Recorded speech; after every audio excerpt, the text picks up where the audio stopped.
यह बात है साल 1914 की, जब एक 8 साल का बच्चा एक गांव में खेल रहा था। तभी उसने 4 पहियों पर चलती एक मशीन देखी। यह फोर्ड का मॉडल टी था, जिसको देखकर यह बच्चा बेहद हैरान हुआ। यही वो दिन था जब उस 8 साल के बच्चे को गाड़ियों और मैकेनिकल पार्ट से प्यार हुआ। इसका नाम था सुचाइरो होंडा, और किसको मालूम था कि आने वाले वक्त में हमें इसका नाम हर छोटी बड़ी गाड़ियों में देखने को मिलेगा। साल 1906 में जापान के माउंट फूजी के करीब एक छोटे से गांव में सुचाइरो होंडा का जन्म हुआ। उसके पिता लोहार होने के साथ साथ पार्ट टाइम साइकिल रिपेयरिंग का काम भी करते थे। होंडा के 5 भाई बहन पहले ही बीमारियों की वजह से मर चुके थे। बेशक उसके माँ बाप को अपने इस बच्चे से बेहद उम्मीदें थी, लेकिन उसको पढ़ाई में तो कोई लगाव नहीं था। उसे अपने पिता के साथ साइकिल रिपेयरिंग करने में ज़्यादा दिलचस्पी थी। जब 16 साल का हुआ तो उसने न्यूज़पेपर में जॉब का ऐड देखा। 8 सुकाई टोक्यो के इस ऑटोमोबाइल सर्विस स्टेशन पे टेक्नीशियन स्टाइल है। होंडा ने जॉब के लिए लेटर लिखा और खुशकिस्मती से वहाँ से रिप्लाई भी आ गया। यही वो टाइम था जब होंडा अपना घर और स्कूल छोड़कर कमाने की आस लगाए टोक्यो चला गया। होंडा का सपना तो तब टूटा जब टोक्यो में 8 सुकाई पहुँच गया था। कंपनी के मालिक ने होंडा से सफाई सुथराई के काम करवाना शुरू कर दिए, और यहाँ तक कि उसे बेबी सिटिंग पर लगा दिया। होंडा बेचारा करता तो क्या करता। एक तरफ वे अपना घर और माँ बाप को छोड़कर निकला था, दूसरी तरफ उसे फालतू के काम भी करवाए जा रहे थे। उसको वापस अपने गांव जाने में शर्म आ रही थी, क्योंकि वो अपने माँ बाप को मुंह दिखाने की हिम्मत नहीं कर पा रहा था। यही वजह थी कि वो अगले कई महीनों तक वही और जॉब्स करने के लिए मजबूर रहा। कुछ दिनों के बाद 8 सुकाई के मालिक ने होंडा से वर्कशॉप के काम लेना भी शुरू कर दिए। होंडा को शुरू से ही इन कामों में इंटरेस्ट था, इसलिए वो चीज़ों को आसानी से समझ जाता था। कुछ ही महीनों में वो हर तरह की गाड़ियों और उनके पार्ट्स के बारे में काफ़ी कुछ जान चुका था। इस दौरान 8 सुकाई ने 2 स्पोर्ट्स कार भी बनाई, जिसमें पहली गाड़ी 8 डैमलर थी और दूसरी कर्टिस। दोनों गाड़ियां यूज्ड इंजन को इस्तेमाल करके बनाई गई थी, जिन्होंने जापानीज मोटर कार चैंपियनशिप 1924 में पहली पोजीशन हासिल की। होंडा अभी तक एक अच्छा मैकेनिक बन गया था, लेकिन इस रेस में वह ड्राइवर के साथ इंजीनियर के तौर पर बैठा था। यही वो इवेंट था जिसके बाद सुचाइरो होंडा ने मोटर स्पोर्ट्स को अपना रिलीजन बना दिया। अगले कई साल तक वह 8 सुकाई में जॉब करता रहा और अपने एक्सपीरियंस को बढ़ाता रहा। 1928 में 22 साल की उम्र में उसके मालिक ने एक और ब्रांच खोलने का फैसला किया।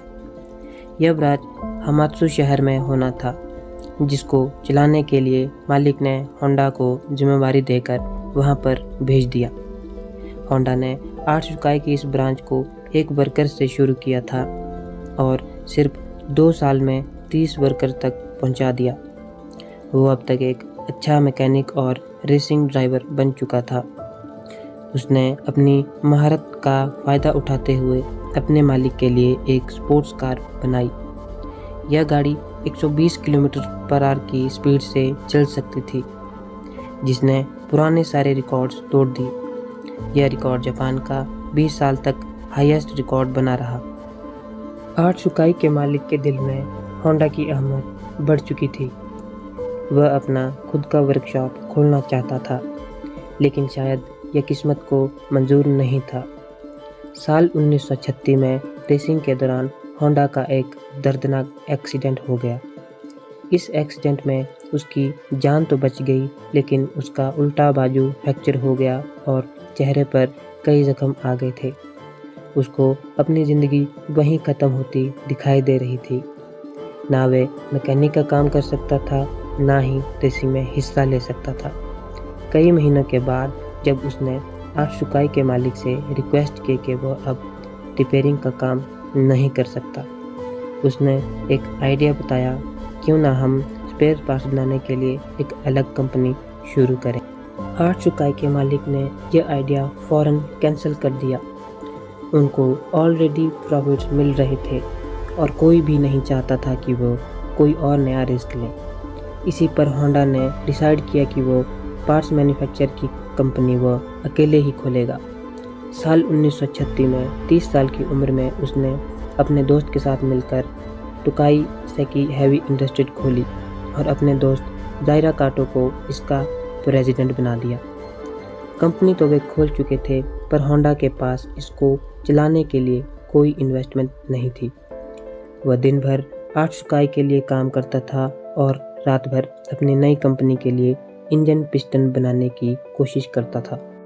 अगले कई महीनों तक वह अपनी इसी रूटीन पर चलता रहा। अंतिम में उसे कोई कामयाबी ना मिल सकी। उल्टा वो लगातार शिफ्टें लगा कर कमज़ोर हो चुका था। एक के बाद एक नाकामी उसका रास्ता रोक कर बैठी थी। तभी उसने मेटलर्जी में महारत हासिल करने के लिए एक यूनिवर्सिटी में एडमिशन ले ली। 1939 में 3 साल की लगातार मेहनत करने के बाद वे आखिरकार एक पिस्टन बनाने में कामयाब रहा। अब उसने आर्ट सुकाई से जॉब छोड़ दी और फुल टाइम पिस्टन बनाने में लग गया। लेकिन उसको मालूम नहीं था कि उसके बनाए हुए पिस्टन में अभी भी कई फॉल्ट्स मौजूद हैं। उसने टोयोटा कंपनी को अपने पिस्टन ऑफ़र किए, जिसमें 50 से 47 डिज़ाइन रिजेक्ट कर दिए। यह खबर होंडा पर बिजली बनकर गिरी, क्योंकि उसके पास अब वापसी का भी कोई रास्ता नहीं था। उसने कंपनी की रिक्वायरमेंट समझने के लिए पूरे जापान के दौरे लगाना शुरू कर दिए। अलग अलग फैक्ट्री में गया, कार मैन्युफैक्चर से मिला।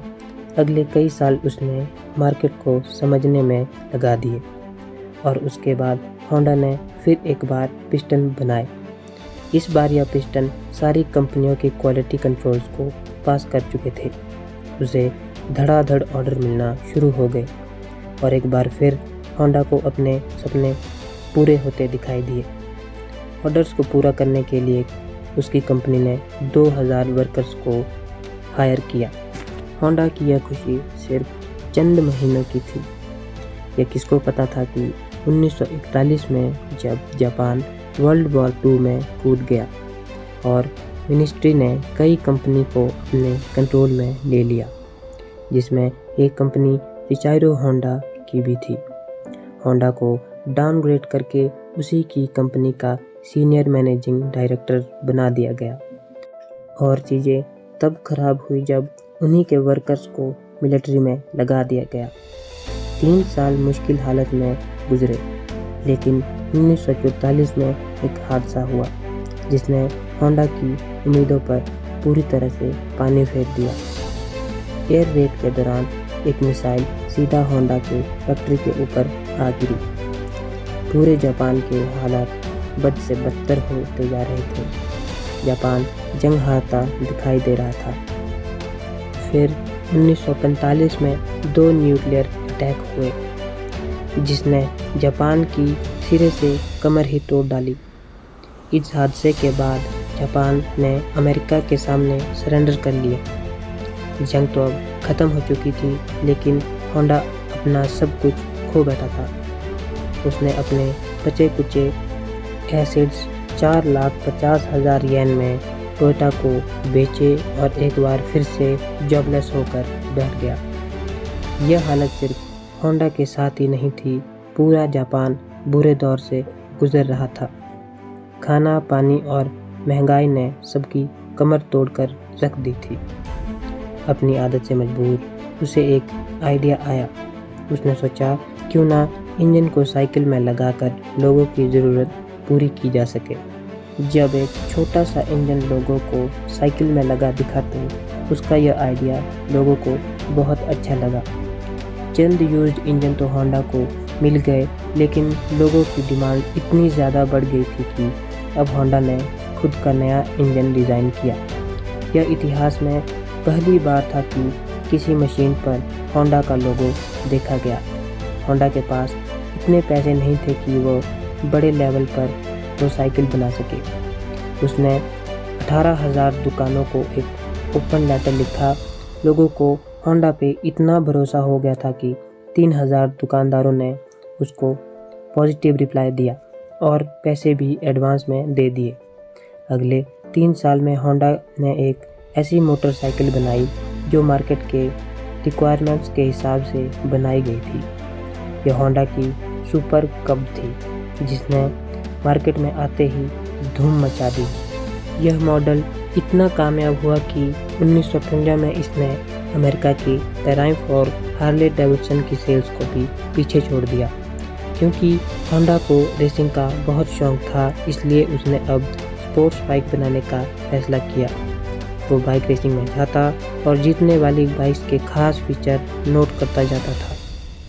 कुछ ही सालों में होंडा की पहली स्पोर्ट्स बाइक लॉन्च की गई, जिसने 1962 इंटरनेशनल रेसिंग कंपटीशन में पहली पोजीशन हासिल की।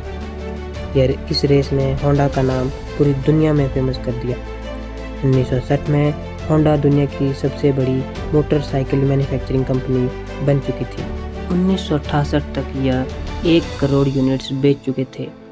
अपनी ज़िंदगी के 62 साल गुजारने के बाद आखिरकार सुचारू होंडा को कामयाबी तो मिल चुकी थी, लेकिन जो सपना वो बचपन से लेकर बैठा था वो अभी तक पूरा नहीं हुआ था। होंडा अब कार मैन्युफैक्चरिंग की तरफ भी जाना चाहता था।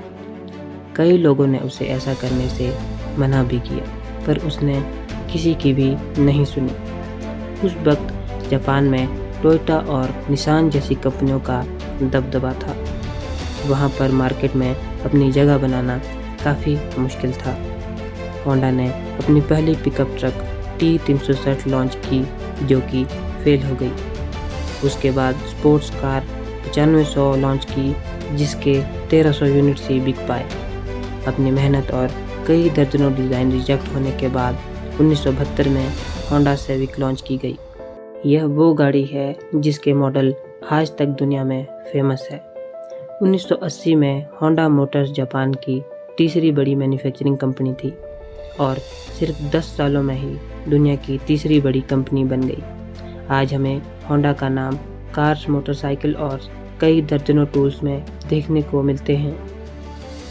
सुजाइरो होंडा ने होंडा सर्विस लॉन्च होने के ही साल 1973 में कंपनी रिटायरमेंट ले ली और 5 अगस्त 1991 को उनकी ज़िंदगी का यह सफ़र हमेशा के लिए ख़त्म हो गया।